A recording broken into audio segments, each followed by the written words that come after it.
So welcome to the 2022 Aldermanic Candidate Forum. We'd like to welcome all of our viewers tuning in today to these 7 candidates, starting with Sharon Davis, Chris Attore, Samuel J. Garusso, Cam Johnston, Anna Taddeo, Michael Talbot, and Matt Wickham. And welcome all of you. We appreciate you participating in the forum today. We're going to keep this fairly straightforward, but the questions relate to just things that are on people's minds in the area and give them a little more familiarity with you personally, as well as your positions on current events. And thank you all for participating in this. There's 5 seats with 7 candidates and 1 open, what they often call an open seat, where Alderman Clifford is retiring. And so we'll have at least 1 new member of the Board of Aldermen at a minimum. And so we look forward to that on March 1st. And we'll just remind everybody to go ahead and tune in on March 1st to PEG TV at 7:30 p.m. when we'll be reporting the results. And best wishes to all of you. And so let me go ahead and get started. And we're going to, again, for the public's viewing, we're going to go just in order of the ballot. We want to give everybody an opportunity to do a 1-minute opening remark to tell you, the viewers, a little bit more about themselves and why you might consider voting for them. So with that, we'll begin with an opening remark from Sharon Davis. Welcome, Sharon. So, thank you. So again, I'm Sharon Davis, and I'm running for re-election to the Rutland City Board of Aldermen, a position I am grateful to have held for the past 30 years. I was born and raised in the city of Rutland. I attended Christ the King and Mount St. Joseph Academy. I am currently a nurse with the DNA and Hospice, Southwest Region, a position I've held for 10 years. As a member of the Board of Aldermen, I have worked on the walls and the committees. I have been chair of the board for 8 years, and I have worked tirelessly to represent you and your concerns. I am accountable, and knowledgeable, and I look forward to serving you for the next 2 years. Thank you. Thank you, Sharon. Chris Attore. Thanks, Tom, and thanks, PEG TV, for doing this. So my name is Chris Attore, and I'm actually running for a 4th term as alderman. For those of you who don't know me, my family's from Rutland, but my parents moved away in the 70s, and I was raised in other parts of New England. I attended UVM and Woodbury College, and in 2005, came back to Rutland. I met my wife here, and we're now raising our 2 sons here. In 2010, we bought our house because we wanted to live in the city, close to downtown in walkable distance, and with a strong police and fire department. I've worked at the Community College of Vermont, the Workforce Investment Board, as a mediator, and currently I serve as the Regional Director for Vermont Adult Learning. My community work has included co-chairing the Creative Economy Initiative that started Wonder Feet Kids Museum, served 2 years as Vice President of the Downtown Rutland Partnership, President of the Rutland Area Food Co-op Board, and I'm a founding board member for Rutland's Promise, our first homeless family shelter. I've also been working with the Rutland Youth Coalition to help give a stronger voice to the youth of our community. I'm looking forward to returning to the board so that I can continue to help support innovative projects like the Kids Museum or Rutland's Promise, the necessary ideas like attracting more people to Rutland, and the weekly nitty-gritty decisions and votes that take up the majority of our time as aldermen. I look forward to having this conversation with the other candidates today. Thank you. Thank you, Chris. Samuel J. Garusso. Sam. Thank you, Tom. Nice job, Chris. Ladies and gentlemen, yes, I'm Sam Garusso. I grew up here. My dad was a police officer for nearly 40 years. My brother just retired with nearly 40 years. And I, too, was on the Board of Aldermen for 6 years back in the 1990s. And I just now finishing my first 2-year term as a different person, I guess, because I went away for about 23 years. I started a local paper, and I spent daily, weekly, whatever, out there in the streets, seeing businesses, selling ads, writing stories, and keeping busy with that. And I've learned a lot. I've learned a lot more since I've been on the board in the 90s, and there's a lot left to do.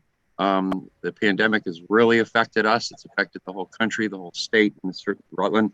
And I really like to get back on for another couple of years and see if we can get Rutland moving in the right direction too. Rutland has a lot to offer, and we're minutes away from some of the greatest things you could possibly think of doing for sports and activity. So that's why I'm running, and I hope you'll get out there on election day. Thank you, Tom.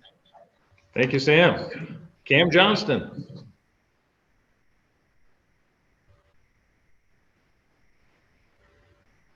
You got to unmute yourself, Cam. I'll give you your 10 the first seconds test. Thanks. I'm Cam Johnston, and ironically enough, I was a computer trainer, so you would think that I would have been ultra conscious of that. But what I bring to the table is, ironically enough, institutional memory. Well, people think that institutional memory comes from the members of the board themselves. I actually scrutinize a lot more of the meeting minutes and some of the other elements of the process than I think some members that are currently on the board do. So I think what I bring to the table is homework, in that I am willing to find out what the solutions are. Like, for example, they created this problem with the shopping carts, which is one of the deals that we're supposedly addressing. One idea that came up that never got considered was that you limit the number of carts that they could have. So if they could only have 100 carts and you show up on the 13th and they are missing 25 carts, you give them a fine for those carts, so that you're managing those things. So I think I bring some ideas to the table, and I look forward to speaking with the other members to make that happen. Thank you. Thank you, Cam. Anatadio. Thank you, Peg TV, and thank you, Tom, for hosting this forum. My name is Anna Taddeo, and I am running for a seat on the Rutland City Board of Aldermen because I care about the future of my hometown. I will work hard every day to make sure that Rutland residents have a voice at the table.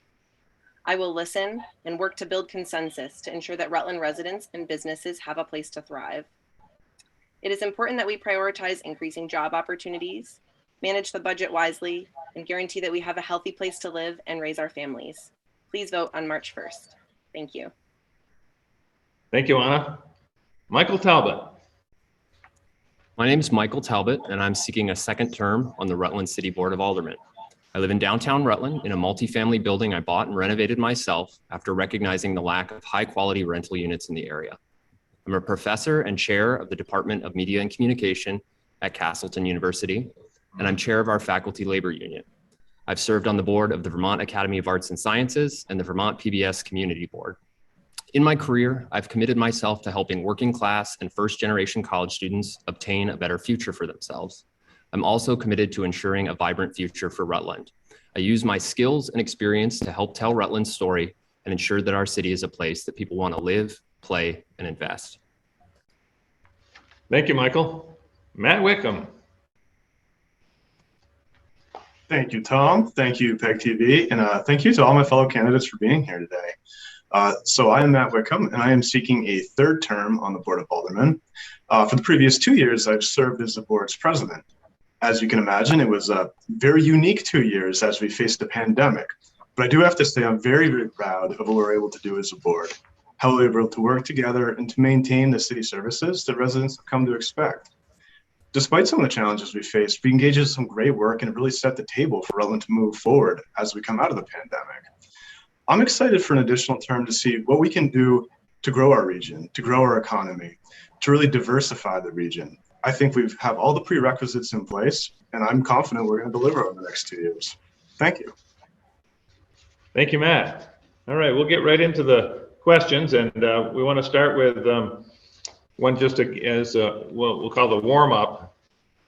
So we'll start with Sharon, and I would encourage you to don't hesitate to speak loudly so that the recording will pick you up properly and everybody will hear your answers. So the first question is, as a candidate interested in serving or continuing to serve on the board of Aldermen, please highlight one thing that is a top priority for you over the next 2 years. Oh, it's going to be tough to do one priority. So I think historically, I have always tried to be the voice of the taxpayers of the city of Rutland. And I think as we see throughout this pandemic, things are getting more and more and more expensive. Taxes are going up, and all of us who are buying groceries, buying oil, and feeling that thing. So one thing that I've already begun, and I hope to continue with, is looking for some alternative sources of revenue to bring into the city to offset the burden that is going onto the tax rate and onto the tax. So that would be one focus that I would be looking forward to bring and to continue working on and bring it to fruition. Thank you, Sharon. And Chris Tori. Thanks, One Tom. thing and top priority. Excellent. I think there's a few things, right? But to focus on one, the money that we have received through ARPA, through the money around COVID relief, and the way that those regulations have changed from the feds, gives us a real opportunity to invest wisely. But we need to invest wisely. We can't be putting the money towards whatever project comes in front of us right now. We need to be strategic about where that money needs to go. So are we going to put it into infrastructure? Are we going to put it into housing, as we've talked about? Are we going to put it into recruiting people into the downtown? Likely we want to do all of those things, but we need to be strategic about how much into what areas. And so I've been advocating, looking at it from that perspective, getting some percentages of what we want to put that money to, and then working from that perspective. So the one thing that I really look forward to working on, because I think it influences everything else, is how do we be strategic about our investments with the ARPA money? Thank you. Thank you, Chris. Sam Garusso.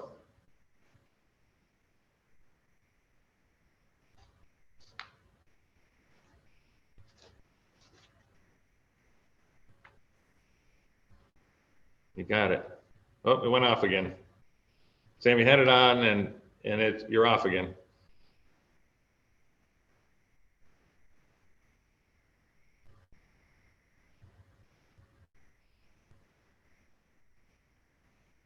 I'll try it down here. There we There you go. go. There we go. So I'll use that Welcome button back. instead. I'm sorry for the delay.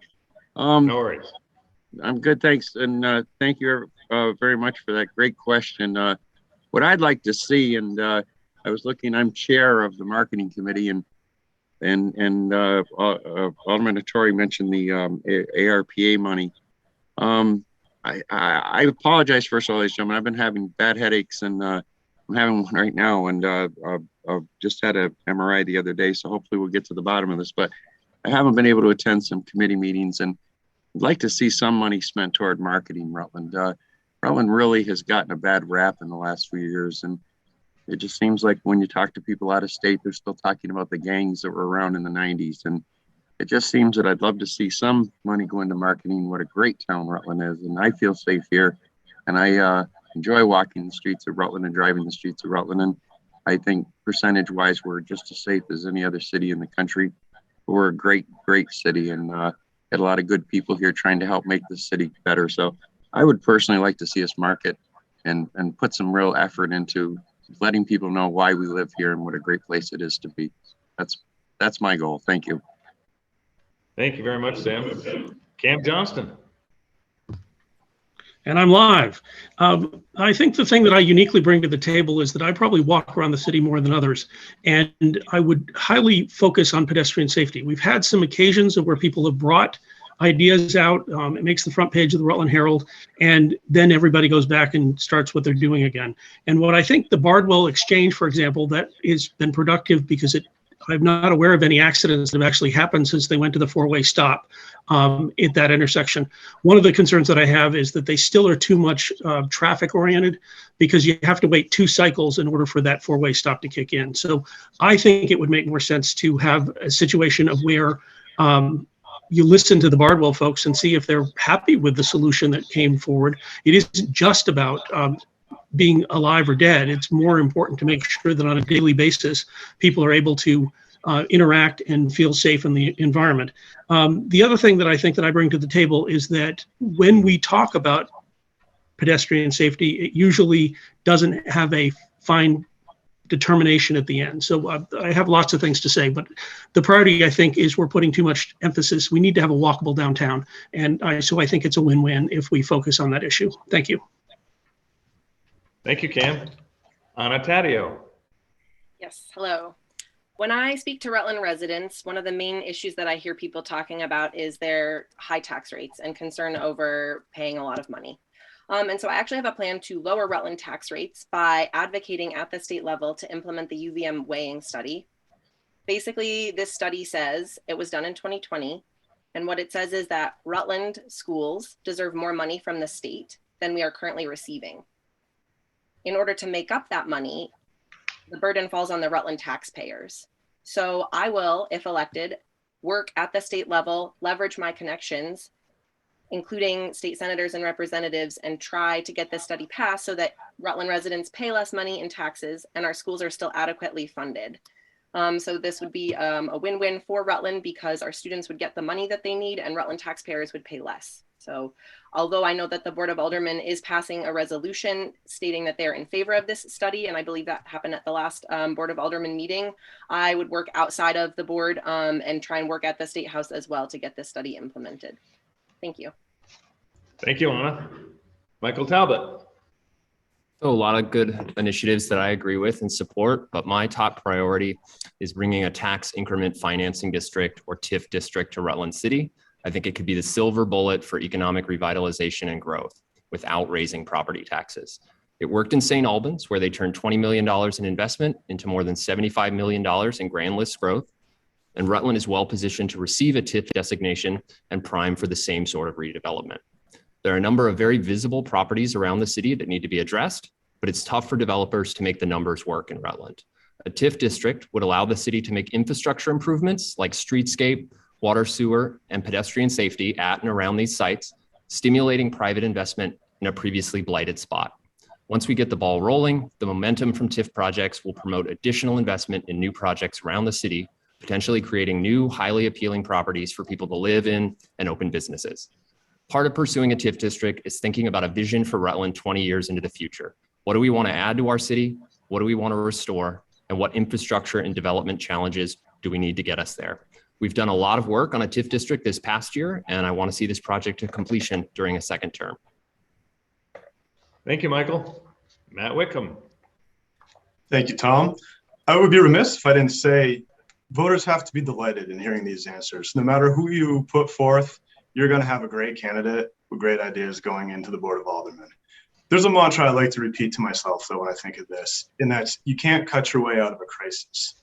A lot of the answers we're hearing here have to do with taxes and how do we afford to continue paying rates and tax rates that continue to increase. If I were to place one single focus on what may be the most important lens we should focus on Rutland in going forward, it would be we have to grow the population. This builds our grand list. It'll help lower taxes by expanding the base of people paying in.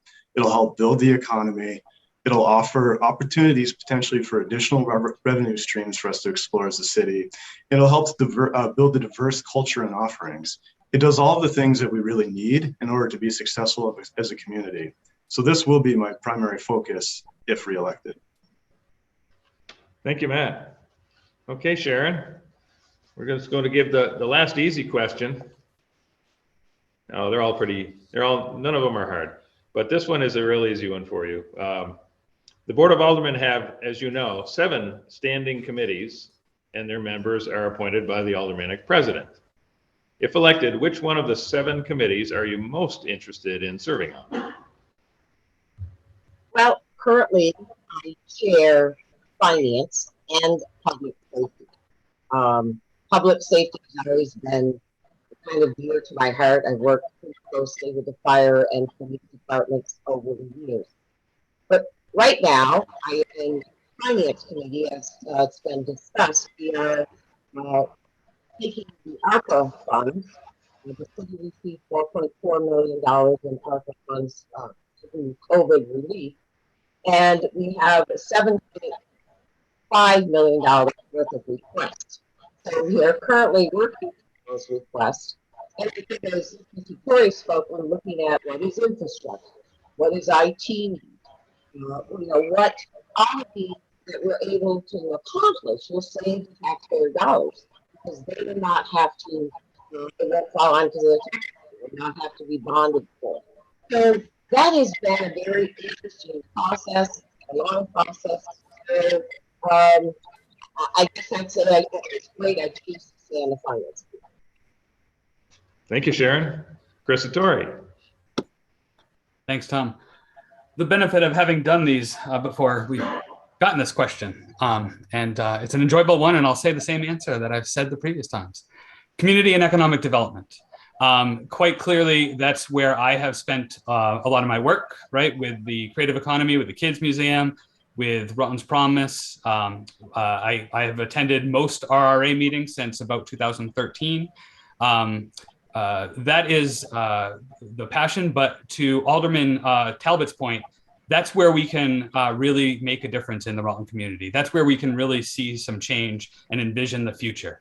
I wish I had mentioned TIF in my answer because that was it's absolutely a brilliant answer, and particularly that 20-year vision, right? That's the opportunity that comes from working on the TIF district. And that's the kind of work that happens within the Community Economic Development Committee. Absolutely, that's my top choice for committees. So, thank you. Thank you, Chris. Sam Garusso.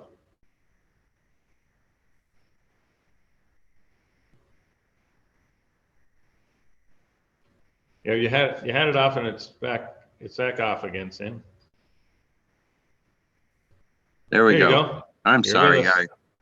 No worries, Sam. Thank you. I'm happy. I've been sharing general, and I've been also again I've been chairing the marketing committee, and I've been the representative to regional ambulance now for a long time, and it's for over 25 years, and that's an organization in the city that runs well. I think 30 years ago we were asking the city for $100,000 a year, and I think this year we're going on the ballot for 60. To have a whole ambulance service that's gone down in price when the cost of medicine and medical and all that's gone up over these last 25 years. I think that's something to be pretty proud of. Regional has done a great job, and Jim Finger and his staff are remarkable, especially if you need them, they're there for you. And, so I'm happy staying there, and I'd like to stay there, and I would like to stay on general. And I'd like to, like I said, participate more. My health gets a little better here, and work with the other members. I think Alderman Wickham's right there. There's a great choice out here with all you guys. There really are, and some tough decisions on election day. But I'm looking forward to another 2 years, and let's get something done. Thank you. Thank you, Sam. Cam Johnston, what say you? Oh, you're on mute still. Don't worry. I do have a problem. No yeah, worries. I was just curious. Do I break up when I finally unmute myself? No, you sound good. Thank you. Okay, because with Sharon's, I can't hear anything she says. I would be interested in the Economic Development Committee, but I would also attend as many of the committee meetings as I could to try to influence policy before it gets to the full floor. And I think one of the things that is interesting is that while the school board has their slate of candidates, the Rutland Forward folks don't seem to have all the candidates that fit into their framework as part of this group. So it's good to see that they're interacting with one another and making sure that ideas are bounced off each other. But in terms of as we move forward, I think we need a little more independence because sometimes we can charge forward and make some rather risky decisions. I'm also concerned that the Board of Aldermen is kind of a little politicized. And so I think focusing on the committee level rather than resolutions. So I'd like to look at resolution reform as a way to make sure that we're focusing on the task at hand and not trying to jab somebody in the ribs that isn't in kind with your attitudes. So there's been some real hostility on the board in the last 2 years. And I think I have a pretty thick skin and I don't intend to offend folks, but I'm willing to say it the way it is. And I think what's important as we move forward is to make sure that we make decisions that make sense and not stuff that just is puffery, that makes people feel good in the short term or is a wedge issue that influences policy behavior in the future. So I would obviously serve on any committee that I was put on, but I think the more important thing is to focus on participating with other members regardless of your committee assignment. Thank you. Thank you, Cam. Can everybody else hear Sharon okay? Or okay, I just want to make sure you're coming through okay, Sharon. Your answers are important. We don't want to miss them. All right, Anna Taddeo. I would be happy to serve on any committee. I do want to serve my city in any capacity that I can, although I am particularly interested in both the Community and Economic Development Committee and also the Recreation Committee. If I was placed on the Community and Economic Development Committee, I have some ideas just about more community events. For example, having more events such as Friday Night Lights, or possibly bringing back First Night for New Year's Eve. I think that by bringing lots of community events to the area, we can both come together as a community and also attract other residents to possibly want to come move here. And even if people don't move here, having more people come and visit our area will bring more business for our restaurants, our storefronts, and hopefully we can have a little community sort of like other communities in Vermont where people just want to spend time together on the green. And so I think that working with the Community and Economic Development Committee, I could work towards increasing community events. Excellent. Thank you, Anna. Michael Talbot. Thanks. So one of the great things about the committee meetings is you can attend the ones that you're not on, and you can have a voice and you can contribute to the discussion. And attending the meetings for committees I'm not on has been as important in the past 2 years as the ones that I am on in terms of learning about the issues before they come to the board, making sure that I'm fully informed. But I do have a popular answer. I would also like to serve on the Community and Economic Development Committee. I'm currently the chair of that committee, and we've had a really vibrant year. We joined the Otter Creek Communications Union District to advocate for high-speed internet, and we now have that available for residential customers in Rutland. We've talked a lot about housing and looking closely at a plan for supporting property owners who want to rehabilitate existing properties and create high-quality rental units. We've discussed a number of potential redevelopment projects at the corner of Route 4 and 7, at the Dress Factory on State Street, and at the College of St. Joseph. We talked about bringing a new mural to the side of City Hall, which should be happening, and I'm constantly advocating for investment in the arts. I know they can be a key component in economic revitalization of small cities like Rutland. And then the thing that's taken up the most time is the TIF district, that bringing that idea to the CED committee, then working with the RRA and the board to create a TIF working group, which we now have and meets regularly. We're working with consultants to help bring the city towards the application process. Thank you. Thank you, Michael. Matt Wickham, I might know your answer, but go ahead. One of the things I've been blessed with is being the board president the past 2 years is I love every committee. There's something I'm interested in happening everywhere, and so I show up all the time. If you were to say, hey, you can only go to one committee for the entire year, for the next year it would be finance. Then, and multiple reasons here. One, I'm very excited with what opportunity we have in front of us with the ARPA money. There's a lot we can do with this if we invest it wisely and really, leverage what we have. The other reason I'm really excited about this is the potential to look at alternative revenue streams. One of the things I've been discussing recently with some of my colleagues is the need to take a real look at potentially implementing a pilot program within Rutland. And, for the average voter who may not be familiar with that, that would be reaching out to some of our businesses or nonprofits in particular that don't pay property taxes. So this would be payment in lieu of taxes. Currently, 18% of our grant list is made up by this, some of which, obviously they can't contribute, some of which may potentially be able to help partner with the city and address some of our fundamental needs. So I look forward to working collaboratively with my colleagues on the board, as well as community partners, to see what we can do with this. Thank you, Matt. Okay, we're back to Sharon Davis, and we'll start with our first little weightier question, and it has to do with a very current event, a topic, I should say, the recent results of the 10-year U.S. Census. The recent results of the 10-year U.S. Census reflect a notable decline in Rutland City population to the point that we may lose another representative in the State House, or have to share a representative with the town. Even Killington is proposed to be removed from Rutland County's Senate district. As an alderman, what new idea or strategy do you have to reverse this decline in city population? First, let me say I have a concern that our census numbers are even accurate. There's no doubt that we probably have lost population, but when you're around in the city, you see the increased traffic. I know that housing in my area were on the market maybe for a week, maybe for a month, and sold. And we heard firsthand a number of people said, "Oh, you know, I didn't make it out. I didn't do it. I didn't realize the impact." So I think two of things. One of it would be marketing.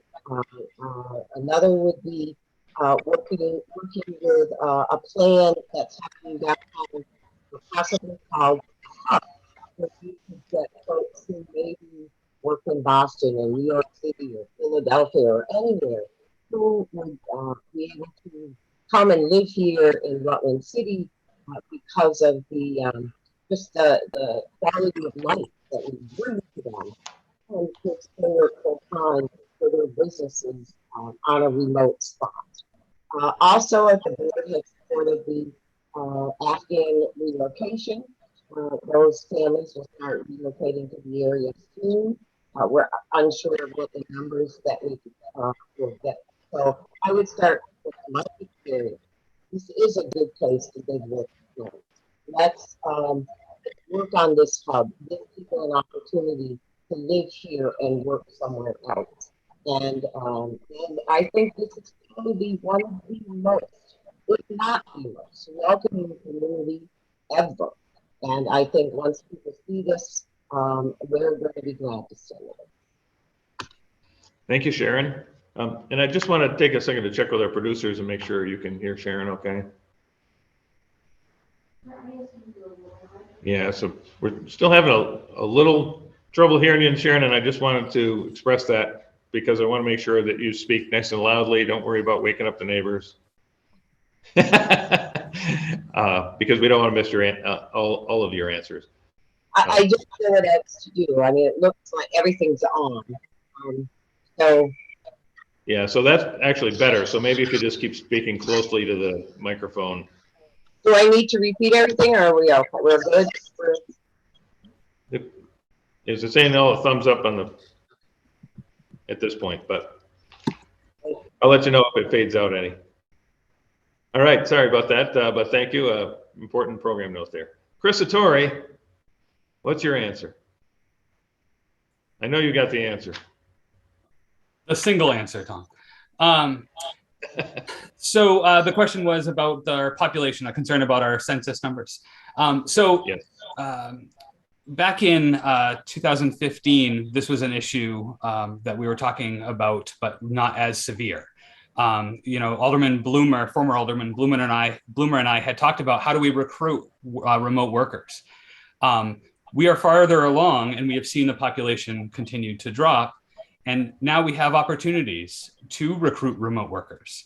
Alderwoman Davis talked about the hub, the work that Mark Foley Jr. and Cedar are working on to develop a space that can serve as a remote work opportunity for folks. Also happening is the work at the Paramount to bring people into downtown that way. So as we do those pieces and as we continue to invest in the regional marketing initiative, we will continue to bring, share the story of Rutland and bring the opportunities for people to move to Rutland and to work here and, you know, enjoy all the amenities we have. We also need to work on the housing piece. We are finding that as people come into town and want to move here, that they cannot find appropriate housing for themselves. And so that is something, if we want to actually grow the population base, yes, we need to recruit them actively. And Cedar is doing a great job at that. A good friend of mine, Bethany Sprague, is the concierge coordinator in, you know, talking with potential partners, potential people who are going to move here. And I can tell you there is no better person to be recruiting people from away than Bethany. Her demeanor, her welcomeness, it's a great first impression of Rutland that we have. But we need to work on the infrastructure to support new people. And primarily that's going to be around the housing piece. So investing in regional marketing, continue the work that's happening downtown, and work on housing so the people who come here have a great place to live and invest in on their own. Thank you. Thank you, Chris. Sam Garusso. I got it this time. Thank you. That's what I meant earlier about marketing, ladies and gentlemen. We need to market Rutland to get replaced, I guess, some of the white collar workers that we had. Rutland A friend of mine long ago said Rutland was a town where you could go from garbage men to governors, and that was the Alex Dunn, the radio announcer, and it's true. We've always mixed well. Our upper white collar and blue collar people show up at events and attend events and get along, and there's no separation there. Rutland's always been a community that meshed well together with all kinds of races, religions, and all. So, but when we lost the power company, those two buildings that were emptied were white collar jobs. We lost a lot. Omia, we lost some white collar jobs, and we need those kind of people, those entrepreneurial people that will come back here and want to start a business, and it will attract people. I mean, everyone knows that the original immigrants to Rutland came here to work. They came here because there was money, and we need to get industry and people in here so they'll see money and want to come back to live here. And I think that's one of the things why marketing is so important, to let people know we're a community that we're working on making money and making a product again, and keep everything in the right direction. So that's why I support marketing, and that's my goal, I think, and would help out with our population problem. Thank you. Thank you, Sam. Cam Johnston. Is it live or is it Memorex? Now, just as we go forward, I find it interesting that, and I didn't read the article all that closely, but my understanding is we're supposed to get 12 to 19 Afghan refugees coming to Rutland, and they're using the same organization that they used for the Iraqi process. So I have a little concern about that particular organization, and I'm also a little concerned that they didn't make a more concerted effort to sort of indicate how this is going to integrate into the society. So I'm not trying to agitate. I'm just saying that as we're moving forward and trying to get people here, we need to make sure that we're communicating with everybody that indeed we are increasing the population, not to create conspiracies, but it may be that they're trying to get rid of Representative Terrancini by going after some of Rutland City and sort of plugging them in our districts. It's my understanding that Nott and other people from Rutland were successful in proposing, by changing in just a few lines in Ward 1, to allow us to keep our members. And for some reason, that still is sort of stagnant, but they're still working on it. So I don't think necessarily, although it's bad news that the census numbers may not be as good as we want, it may be that we can save this, and so it gives us a little more breathing room in the future. So I think as we move forward trying to make Rutland better, we need to make sure that we're communicating effectively with everybody to say what our 20-year projections are. And I find it interesting if anybody's done any studies as to why the people that leave. There's obviously deaths have been a significant contributing factor, but there have to be other reasons, whether it's high water bills or other things that make it difficult for people to stay. So it's kind of having them go in the front door and out the back door doesn't seem like a long-term solution. So I'd like to actually, maybe it's marketing or wherever the appropriate place is, to say, are there people that are leaving that we could potentially keep here? And that would be something investigating that I think would be worthwhile. Thank you.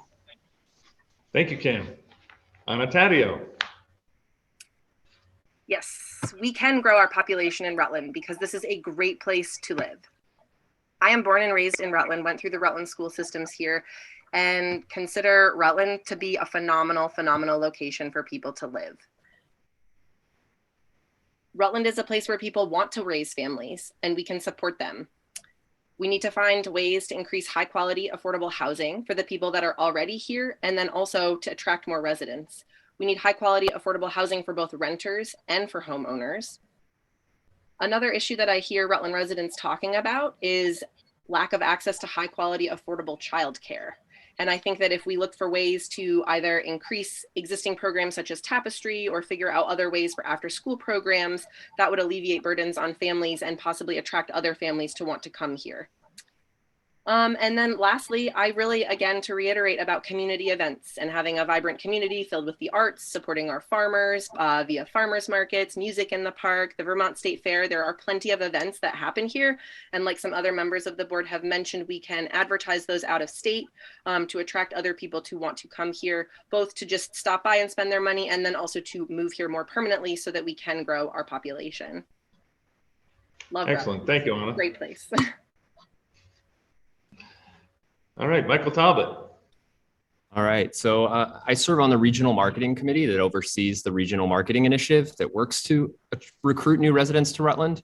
Their Real Rutland program does a really effective job advertising everything our region has to offer, tracking potential leads of people interested in relocating here, and most effectively, their innovative concierge program, which connects interested people with real individuals who already live here, who can, testify to what's great about Rutland. So this program's working, people are moving here, but the biggest obstacle has been mentioned by a number of the other people in this forum, and it's housing. Over and over again, I hear people tell me that housing is their primary obstacle to moving to or staying in Rutland.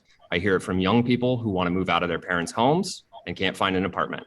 I hear it from working class Rutlanders and seniors who are stuck in subpar apartments with neglectful landlords. And I hear it from young professionals who are frequently forced to turn down jobs in the region because they can't find a suitable living space. The city needs to play a central role in supporting the creation of new energy efficient rental housing options at all income levels. We need to attract developers interested in constructing new apartments, condos, and small footprint homes. And we need to incentivize investors to renovate and restore neglected properties. This is something I've already pursued aggressively during my time on the board, and I think we're well positioned to put some initiatives into action over the next term. Right now, city government has a once-in-a-lifetime opportunity with the $4.4 million in American Rescue Plan Act funds we've received. We should use a significant portion of those funds to create a rental housing rehab program, which offers low or no interest loans to property owners so they can transform rental units into the kind of rental properties I'm talking about. Thank you. Thank you, Michael. Matt Wickham. Thank you, Tom. So many great answers before me, so much of which I agree with, and I look forward to working collaboratively with my fellow board members to bring these things to fruition. If I could, I'd actually like to take a moment and tell a story from a recent canvassing that I was doing. Actually, was privileged enough to meet a gentleman who moved here from Brooklyn with his wife, who owns and operates a small business and has been in Rutland for about a year and just gave the most glowing review that I've ever heard. He never realized that he could come to a place, substantially smaller than Brooklyn and still find all the things that he enjoys within 10 minutes, whether it be hiking, skiing, going for a bike ride, going out to dinner, going to a bar, really going anywhere. He could do all of the things that he did in Brooklyn here and really enjoy himself. And I think that lends itself to one of the things that we really have to do better, which is tell our story. People come here, they love it here, they love the connections they build, they get involved here. One of the things he said to me that just really stuck with me is, you're never gonna find Rutland on a top 10 US News best of list, but you really should. And I think we really have to start thinking about that and embodying that as a community. And the more we can do that, the more people we're gonna bring here. Thank you, Matt. Okay, Sharon. You're always a good place to start with all your experience. So the next one is a ballot question, actually. The Rutland City Ballot Cannabis article. The Cannabis article is article number 1 and has more detail, but the beginning of it is as follows. Shall the city of Rutland permit the operation of cannabis retailers? Right. And so I would ask for sort of a yes or no, and why or why not, if you will. So this issue was in the committee, and we were able to meet with the police department and the task force. As you know, the legislature, each town is given a task to make a decision, well, to put it on the ballot, have a decision where it would be implemented by itself. The Board of Aldermen chose people of the city weigh in on this issue and put it on the ballot. I have police showed concerns about it. I think Jared and myself as well thought that we needed to move forward with it. It has become a legal entity in the state of Vermont. Is there or is there not opportunity for revenue for the city with this type of business? Is still a question.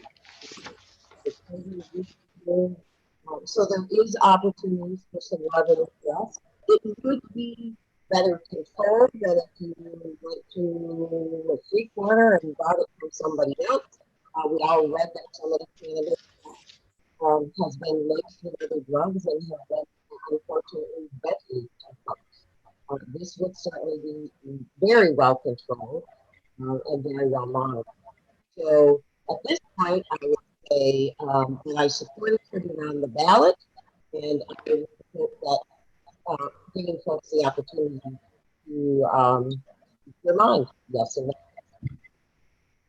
Thank you, Sharon. Chris Tori. Thank you, Tom. So if you had asked me this question about 5 years ago, I would have not hesitated at all and said, absolutely, yes, we should support this. I am still a yes, but there are more. I have developed some concerns, not about doing it, but about how it's done. As I said earlier, I've been a part of the what started as the Vermont Youth Project and the Rutland Youth Coalition. And part of that project is surveying kids in grades 7 through 12 on a whole bunch of things. The idea of the survey is to get behind the why behind the why. And one of the things that we saw in just the first 2 years was the increase of middle schoolers and early high schoolers who the increase in the perception that using marijuana was acceptable and that their parents wouldn't mind if they did. There was an increase in those numbers. That's a concern of mine, right? Kids should not be consuming cannabis. If cannabis is becoming legal, and it's for adults to use on a recreational basis as you've made decisions. But when your brain is forming, it's really important to not be using substances like that. And so it would be important as we go through this to make sure that the education component is included in this conversation. I have an 8th grader, and we have started to have these conversations because they have come to me. This is not something I thought we were ready for, but apparently we are. And the conversation has been, your brain is developing. It is important that you do not do this until your brain is developed, when you're 38 years old. The point is, so yes, I'm supportive. It's an economic driver. It is going to happen in Vermont. And if there's any benefit, we should benefit in the city. But we need to make sure that we take the opportunity to educate families, educate kids, that it is not acceptable for them, and to help lower those numbers of their perspective on the use of cannabis. So yes, I'm in favor, but we absolutely need to do support a huge education campaign alongside of that. Thank you. Thank you, Chris. Cam Johnston.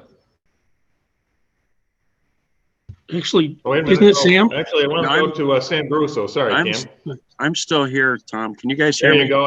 I see you now. I'm a mess right now. I'm having this headache and my eyes are watering, and I just don't want people to see me like this. But I can simply tell you. Thank you. Pardon me. You can hear me? Okay. Well, yeah. I just want to say that I don't really know a lot about cannabis. I'm not a user of anything. I'm not a drinker. I guess I've always said since I'd been on the board before, anything we put in front of the voters, we will respect their wishes, and let's see what happens and then take it from there. And I'm sorry I'm not that well informed on the topic, other than it is on the ballot. Let's see what the voters say, and then again we'll take it from there. And I hope that's a good enough answer, folks, but that's the best I got. Thank you. No problem, Sam. Thank you. Cam Johnston. Yeah, I'm a no and should have been a no forever. But I think one of the deals is I'm willing to base decisions based upon evidence. And so with the point that we're asking the town or the city to vote for this, it sort of is implicit that the town is, or the city, I don't know why I keep saying that. I guess it's because of the example I will use is fireworks, that many people use the argument of fireworks that, well, Rutland Town's going to let them do it anyway, so that Rutland City should do it. We didn't do it because we knew there was the noise issue. We knew that there were other complications.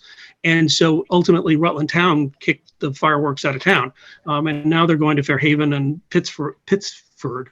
And so that its fireworks are still being sold, but it is a sort of growing problem.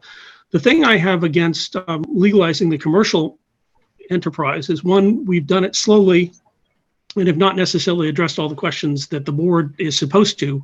And I know this is just sort of putting it in the testing stage, that it doesn't immediately go to selling. But one of the problems is the tax rate has a huge impact on whether indeed people use the black market or whether people buy the safe and regulated stuff. And I don't know if it was California or Colorado that ended up in the situation where their vendors were going bankrupt because they couldn't compete with the black market. And so I think as we go through this process, it's important that we really don't just jump on the bandwagon under the assumption that we will generate more revenue, because that other example of where the commercial folks were being marketed out, they weren't able to generate the income that they thought they were going to. So while I think there's an opportunity, I support medical marijuana, not that I personally use it, but in terms of the nausea and other things. So I think Scott has been good in suggesting that we need to have some type of test for car stops and some other things. So while I think Rutland wants to be in the mix, I don't think this is one of the things that we want to be out and favoring, because it certainly does not appeal to all groups, as Chris talked about, children being affected. And then we also have problems with dog congestion or eating treats and things. So I think the problem is by putting it into edibles and other stuff, it's creating more problems. So I would suggest that people vote no, but it would be interesting to see how much support there is for it in the city. Thank you. Thank you, Kim. Taddeo. To a point, it doesn't matter what I think, because city residents are going to make this decision, which is the beauty of our democracy. But I guess I will weigh in. And I would just like to say that I have recently moved home from living in Portland, Oregon for 4 years, where I was attending Lewis and Clark Law School. And the closest store to my house was a dispensary. And you could walk in and choose what you wanted: edibles, flour, cartridges, whatever it is that people are looking to purchase. And it was safe, it was well regulated, and people could know exactly what they were purchasing. Portland, Oregon is not having an issue where all of a sudden children are going bonkers using cannabis products. That's not an issue that they are facing. And I don't expect that that would be an issue here. And frankly, taking it off the black market and making it more readily available to residents right in the city would actually be really beneficial, and possibly even take it out of the hands of children. I also would like to say that it's legal in Massachusetts and other surrounding states. And I've spoken with people, and I know that they drive out of state to go purchase marijuana. So why not have that money coming right into our city right here? We are losing money by not allowing a retail dispensary. And so I'm in full support of opening a retail dispensary, but I also support whatever the city residents decide. And I also want to say that possibly it might even attract people to want to move here. So I support it. Thank you, Anna. Michael Talbot. Thank you. So I have to agree, there are tremendous economic benefits to retail cannabis, so much so that Castleton University started a certificate program in cannabis studies a few years ago to train people to go and work in retail cannabis.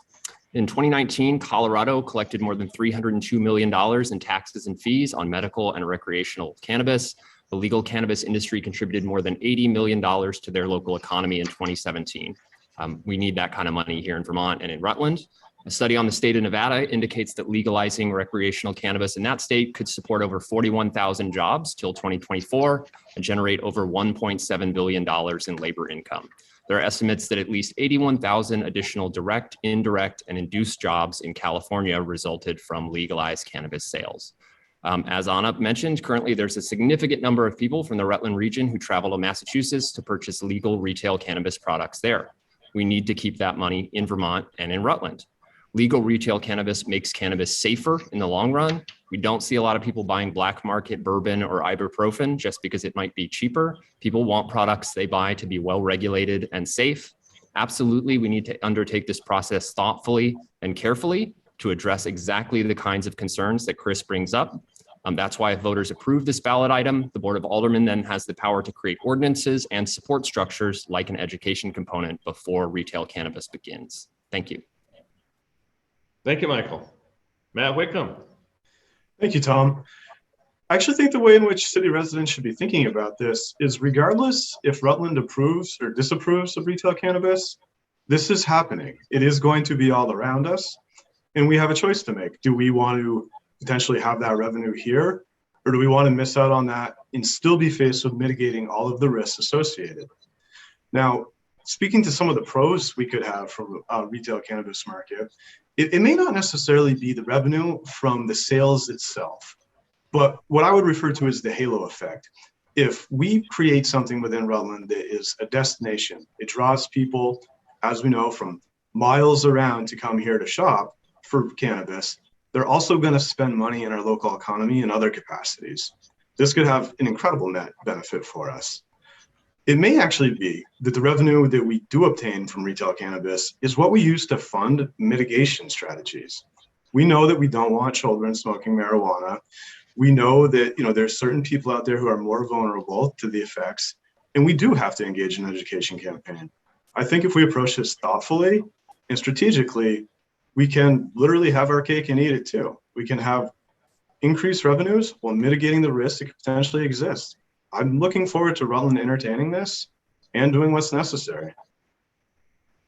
Thank you, Matt. Sharon, I got another note from our producers to try to speak up if you can.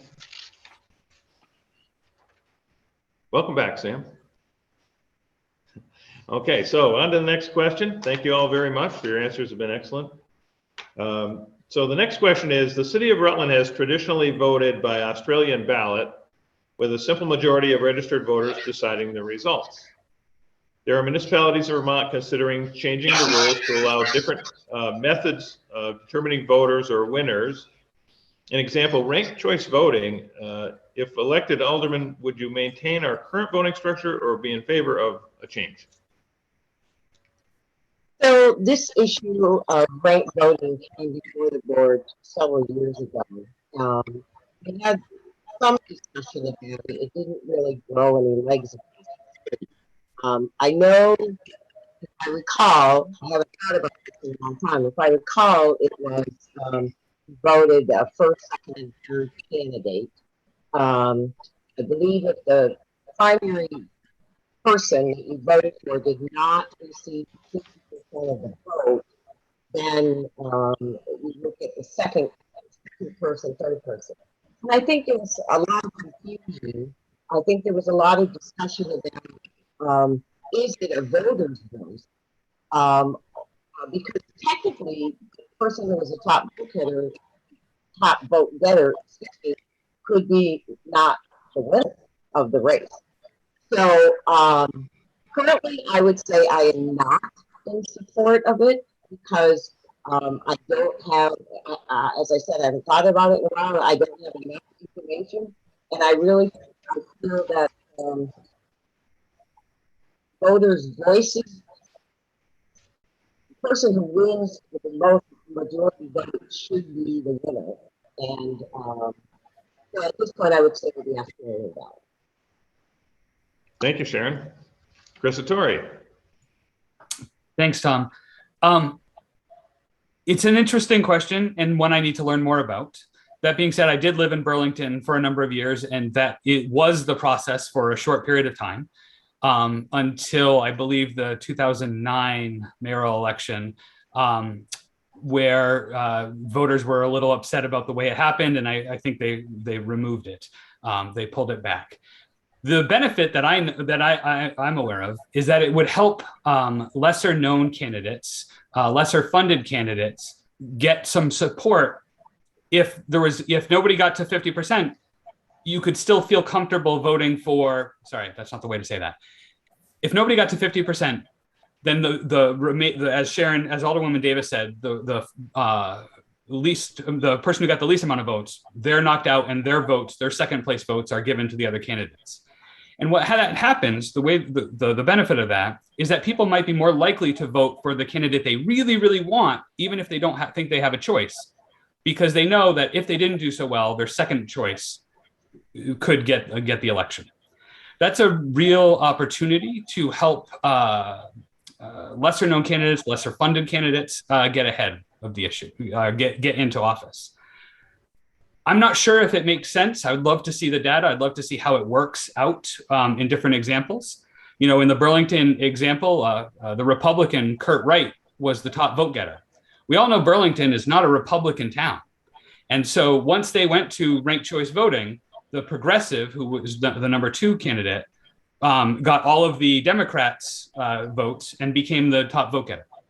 That seems to me more likely that was the outcome that the majority of Burlingtonians would have preferred, that a progressive or a Democrat was the top vote getter. Had it not existed, Kurt Wright, a Republican, would have been the mayor. Not sure what the right answer is there, because some people might not have voted for the progressive if that wasn't an option. They might have just voted for the Democrat. Unfortunately, he was the third person, and so he was knocked out in the second, in that first round or second round. So there's a lot of complications. There's some good benefits, but I'd like to learn more before we really determine what would happen. And I think for us, I think it would only be the mayor's race, really, where it would come into play. We wouldn't use it for aldermen, obviously. I guess maybe some of the legislatures. That's a whole different problem. So, thank you. Thank you, Chris. Sam Garusso. Thank you. Thanks again, everyone. I cleared that episode of headaches there, and I'm sorry I had to keep my screen off. I didn't want people to see me, but a great subject and great topic. I love to tell people that as a kid, my parents would let me stay up as late as I could to listen to all the polls come in the old days with the adding machines, and everybody was so anxiously waiting to see who the mayor would be and the alderman, because that played a big part in my dad's life. The police and the the alderman and the mayor's position were very, very direct. We didn't have a police commission back then, and it was kind of like Dad used to say, I want to know who my bosses are. But I have come up with this saying, in my opinion, that the voters are not stupid. I have never seen an election in the city yet that has failed me or surprised me or shocked me. And I'm 64 years old right now, and I've just never been amazed yet. I think that the people do exactly what the right thing is, exactly what they want. And that's why I like to throw things to the voters when we have issues come up. So I like the system that we have. I think that it's like a horse race. I mean, you bet on a horse and your horse comes in, but you really bet on horse number 3 is going to be the winner, and you bet on horse number 1. I don't know. I don't understand it maybe, but I still like the Australian ballot, the popular vote. And I think it's gone on for over 100 years. There's no reason why it can't continue. That's my opinion. And we'll leave it at that, but thank you. Thank you, Sam. Cam Johnston. Yeah, hi. Surprise, surprise, I'm against it. I think it's just unworkable. We've already admitted that it doesn't work in the alderman's race because of the fact that you're picking the top 5. And having different methods for the same election seems asinine to me, because if you're going to educate the population, are you only doing the top 3 in the ranking? So when there's 17 candidates, you are automatically getting rid of the other candidates for contention, even though you're going to split their votes out. So I think one of the deals is that I thought it was more rounds than just 3 in Burlington when they ended up with the progressive candidate. But in terms of, as we move through this process, some Maine's doing it for congressional elections. And I just think it's an experience that doesn't make sense. If you get somebody in there that you don't like because of the fact of the split between the other candidates, I think it is just a power grab trying to, again, keep Kurt Wright from ever being mayor of Burlington, which is quite ironic considering that there's a Republican governor in Massachusetts. We have a Republican governor in Vermont, and we aren't using ranked choice voting. Are you suggesting that the public doesn't want these candidates? Because even when there have been competitive races, it was kind of overwhelming last time that Scott won, but there's the system for the governor's race is it actually goes to the legislature. And so the idea that somehow that is, it is a little anti-democratic, the fact that that provision is in there. It was kind of has a history, I guess, to sort of prevent a candidate that people thought wasn't worthy of getting elected because of the 50% threshold. And I actually think Burlington had a 40% threshold, not 50. So I just think that this whole thing is just gimmicks and mirrors. And if you win one election, then fine, and you don't like it, you can change it in 2 years. Because Vermont is one of the only states, I think New Hampshire, that does the 2-year cycle for governor. So I just think it's an entirely stupid idea. Every time they've used it, I don't think it's gained anything. It doesn't give any more legitimacy to the candidate that won. Thank you. Thank you, Cam. Anatario. I would want to listen to Rutland residents and hear what it is that they want. And I think that this is another issue that could be put to the ballot to see about changing how we do things.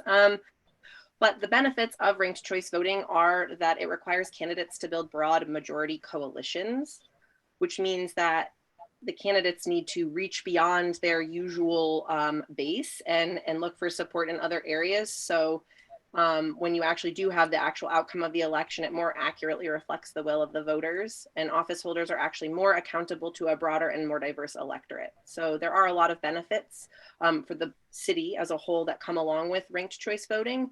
And I would like to talk to other Rutland residents to see what it is that they think would be best for our city. Although I personally do support ranked choice voting. Thank you, Anna. Michael Talbot. So I do support ranked choice voting. I strongly support it for national, statewide, and local elections. Ranked choice voting provides voters with a backup to their vote. I don't believe the arguments that it's too complex or confusing for voters. It's simple. You rank candidates in order of preference. It mitigates problems with vote splitting when more than two candidates run, which encourages, under a ranked choice system, encourages more people to run. It's especially useful in crowded races when an individual could win an incredibly important position without the support of the majority of voters. It helps prevent negative campaigning, as candidates are also competing for second choice. They're thus less likely to attack their opponents during the campaign. And it provides greater choice for voters. Choice and competition are the cornerstones of both capitalism and American democracy. It can promote better representation of historically marginalized groups, and it can save money by preventing runoffs. Ranked choice voting is gaining momentum nationwide, and Vermont has often been at the forefront of changes like this. And I think it's important that we support ranked choice voting. Thank you, Michael. Matt Wickham. Thank you, Tom. I certainly have to say I'm intrigued by ranked choice voting, but it is something that I would like to know more about. I suppose I am in agreement with some of the previous speakers in which they've stated that, I do understand it can be perceived as complicated. I think we can work past that. And I do get that people are going to be concerned with the notion of the person who gets the most votes could potentially lose. Those are things we'd have to work through. I do like that it reduces wasted votes, and maybe more than anything, just this encourages civil campaigning. It prevents candidates from going scorched earth. We're living in a charged political climate right now, which is really doing a disservice to all of us. If there's a way in which we can approach electing public officials differently that actually really promotes positive campaigning, I'm interested in it and I'm willing to support it. Thank you, Matt.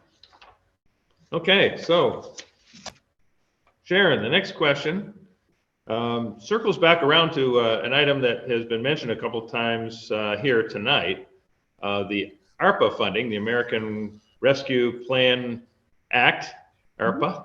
The city, as many of you know, has 26 proposed uses. According to reports, $7.6 million total for those 26 projects, or somewhere thereabouts. And you have $4.4 million of American Rescue Plan Act funds coming to the city over 2 years.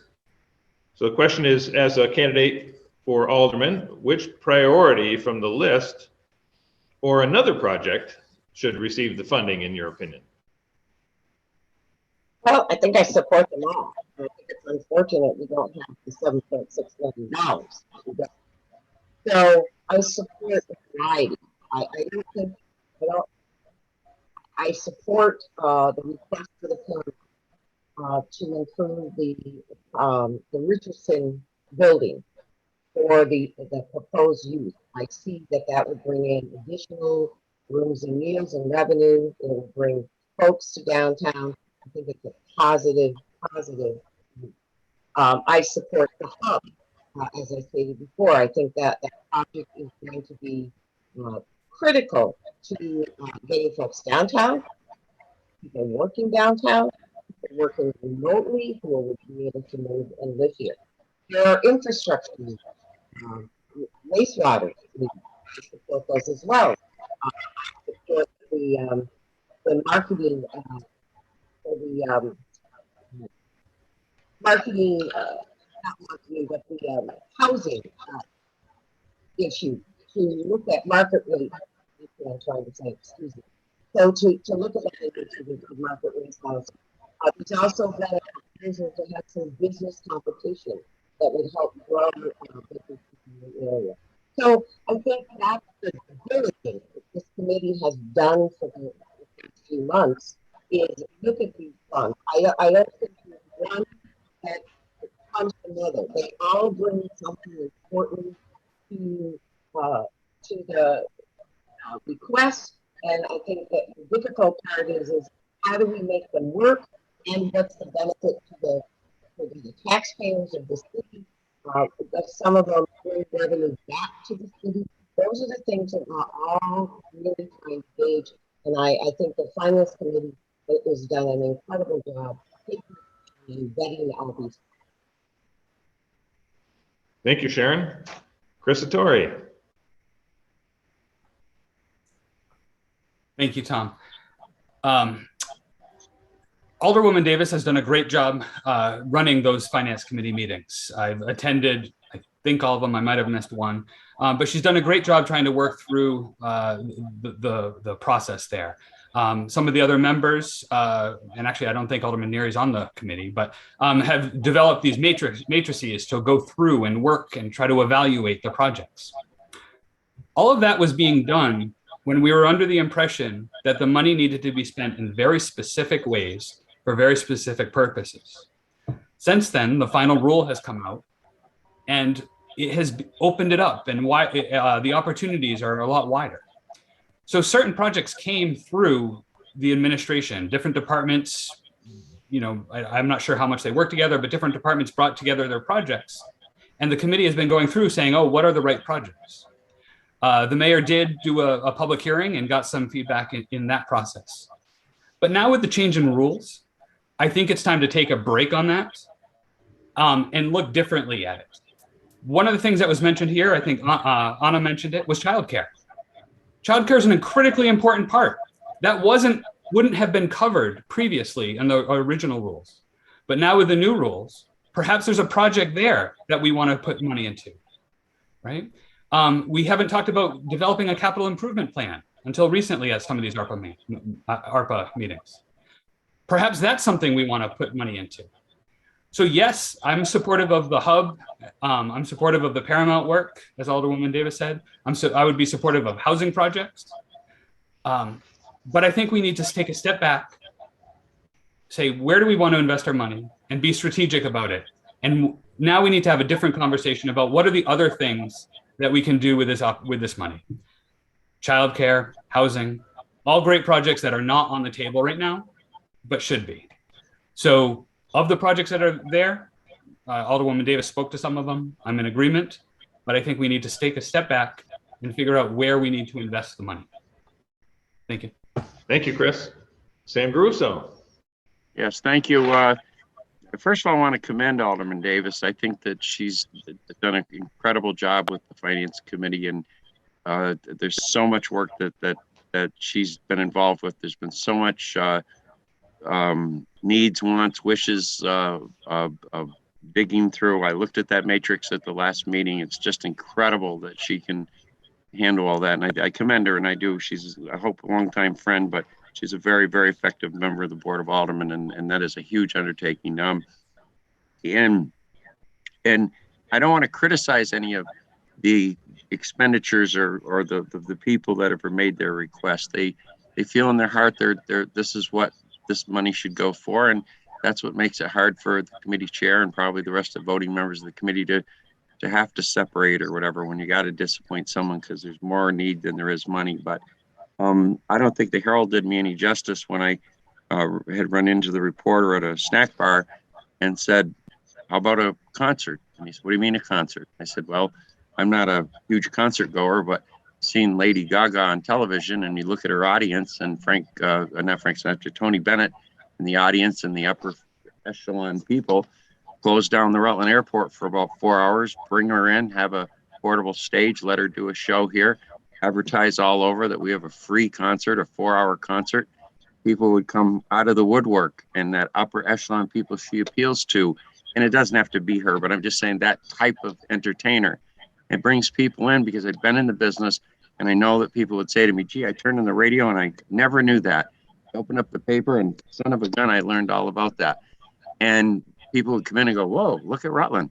what a cool place. Look at the architecture, look at the infrastructure. Let's move here. Let's move our factory here. That's just the way I believe. If we had some draw to pull people in, that's what I'd like to see some of that money go for, and hopefully increase our tax base and our population and all the stuff we've talked about. Thank you. Thank you, Sam. Cam Johnston. Yeah, I finally got the mute issue under control. I actually am in the situation of where I haven't followed it as closely as I would like to have, but I definitely support the digitizing the city records to protect them from loss from fire or flood. And so I think that Henry Heck did a good job in terms of justifying why some of the money should go for that, because it sort of does benefit everybody to make sure our history is retained and not lost because of some accident or some other things that happened. So I also agree that the idea that we now have greater options would expand the area that we should talk about, so that whether it's revisiting the Zamias Fund or some other entity such as that, which was proposed recently, I think actually does make sense. But I do think there needs to be good criteria that we develop instead of just the things that people like conceptually, but don't know that it's going to produce the results that it wants. So I think that I think the estimate was that there was 4.4 million to be released and $7 million on the wish list. So I think that maybe we should take some time and back, especially in this process of inflation and other things, that it may cost too much for some of the infrastructure. Although I actually do support putting more money into the pipes to make sure that we're making progress on our 100-year plan. Maybe we could shorten it a little bit. So I would leave it there, that I think that Rutland definitely needs to look at it to make sure that we're getting the best bang for the buck. Thank you. Thank you, Cam. Ontario. There are a variety of ways that we could use the ARPA funds, and I've actually been looking at a couple of other different cities to see how they've used their funds. I think at the base, we need to be investing in our water, sewer, and broadband infrastructure here in Rutland. I believe we could fund workforce development programs. I also believe we could create a recovery fund for small ailing businesses, nonprofits, and artists who might be just on the fritz and need a little bit of assistance right away. And we need to work on helping to get Rutland residents back to work while also offering a badly needed lifeline to support businesses that have floundered amidst this pandemic's financial uncertainty. And so the ARPA funds could be used for that. And then very specifically, Baltimore implemented a program, and I think we could do something similar to that here in Rutland. It's called Youth Works. And basically what they do is they fund summer jobs for students between ages 14 and 21 at both private, nonprofit, city, state, and government employers. And so what that does is it creates work opportunities for our youth. And then also there's a way for small businesses to pay or nonprofits to pay for those employees. So we get a bigger workforce and put the youth, give them an opportunity for, to have employment in the summer. And also it could last throughout the year for ages 18 to 21, possibly. So looking for ways to just bring people and put them back to work. Thank you, Anna. Michael Talbot. So I support spending the ARPA funds on projects that will be transformative for our city and address our most pressing concerns, such as housing, population decline, and employment. We're not going to get $4.4 million of extra money again anytime soon, so we need to support the several projects that turn the ARPA funding into more funding. So the rental rehab support program, right? It addresses the housing concern, and it will lead to growing the grand list, bringing in and retaining more residents who bring in labor income. Supporting the Paramount expansion. The Paramount is the key economic driver of our downtown. The increase in rooms and meals tax that we've seen in Rutland correlates very closely with an increase in the Paramount's programming capacity. If they're able to expand and have programming and events on even more nights each year, Rutland benefits economically. The Center Street redesign infrastructure, a new, more inviting Center Street streetscape brings more people into downtown to spend money and makes downtown an even more desirable place to open a business. We've had 13 new businesses open in downtown Rutland in 2021, and we need to build on that momentum. And then perhaps most importantly, the hub, which others have mentioned. I had the opportunity to go up and visit Hula, the co-working and innovation campus in South Burlington. And the hub is the opportunity to bring something like that to Rutland that fits in Rutland. Hula has launched incredible new companies, some that began as small as one-person startups, that now one has a $1.4 billion valuation, and it's a company here in Vermont. This is the way that we get new manufacturing and tech jobs in Rutland. Thank you. Thank you, Michael. Matt Wickham. Thank you, Tom. I think one of the things we learned very quickly when we received this ARPA money is $4.4 million isn't exactly what it used to be when we saw the list of needs that we had in the city. So I think we have to be diligent and strategic in how we think about this. So let's talk through it. Infrastructure. We know we have infrastructure needs. Any investment that we may do in this arena, we've got to be thinking, how do we leverage money? And is it really an effective use? Is it better to bond? Are there federal grants? Is there, federal infrastructure bill coming? We need to know this before we potentially spend money in this arena. Public safety. Are we investing in a way in which retains the people that provide the service? Are we investing in something that helps maintain an essential service that the residents have come to expect? Are there ways to do it more effective and efficiently before we just give away our money? Recreation. Are we creating something that attracts people, that brings them out, that further enhances the amenities that we have in the city? Economic development. I agree with many people who have spoken before. This is probably the way to go in that how do we use this money and leverage it into something bigger? Also, are we investing in projects like the Paramount, the Hub, the Center Street redesign that drive traffic? We know if we drive more traffic, we will increase revenue in this city, and that is a good thing. And then I think to the line that I've heard a lot of people mention, this is a once in a lifetime opportunity. So who are some of the people in the city that's been waiting for a lifetime for an opportunity? And this is where I look at projects that have to be funded because we're never going to do it otherwise. The ADA compliance to police station. $60,000 is a small amount of money, but it really impacts the people that benefit from it. And I think we have to be really thoughtful in setting aside some of this money for doing those variety of projects. Thank you, Tom. Thank you, Matt. Okay, we're right on schedule. You're doing great. So the next one's a real test. It's going to be the lightning round, and we're just looking for a yes or a no. So we'll start with you, Sharon, and they're going to. I know it's so we're just going to talk about a couple of budget articles. Budget article number 1, Rutland City School budget 61.6 million. Yes or no? Yes. Chris Satori. Yes. Sam Garusso. Yes. Cam Johnston. Yes. Anna Taddeo. Yes. Michael Talbot. Yes. Matt Wickham. Yes. Okay, and then, of course, have to follow that up with budget article number 2. Rutland City Municipal Budget, $22.7 million. Yes or no? Sharon Davis. Chris Satori. Yes. Sam Garusso. Yes. Cam Johnston. I'll say no this time. Anna Taddeo, sorry. Yes. Michael Talbot. Yes. And Matt Wickham. Yes. Excellent. So with that, we're going to wrap up, believe it or not.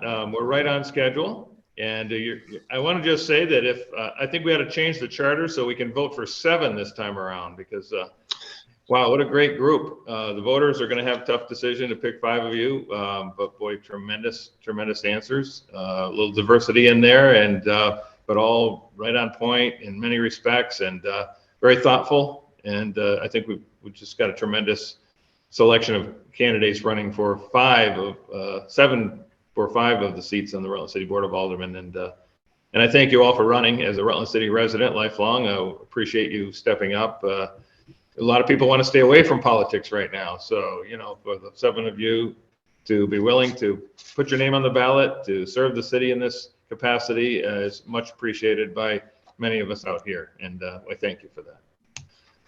With that, I want to also thank Chelsea tonight is here back in the studio and expecting too. So it's Chelsea +1. And of course, the entire team here at PEG TV, which includes our relatively new government channel coordinator, Rich Elnicki, And of course, I always want to give a shout out to our executive director here at PEG TV, Tom Leopold. Where would we be without Tom Leopold? So I also want to say to you voters out there, please do vote, as was mentioned earlier in the program. Very, very important. It's coming up fast because it's actually the first Tuesday of March, falls on March 1st this year. And so it'll be a week from this will be recorded on a week away, or a little over a week away. But anyway, March 1st. And then after that, go home to a nice, comfortable living room or your celebration location and tune into PEG TV on, I'm going to check it, make sure it's going on channel 1085, check with our producer.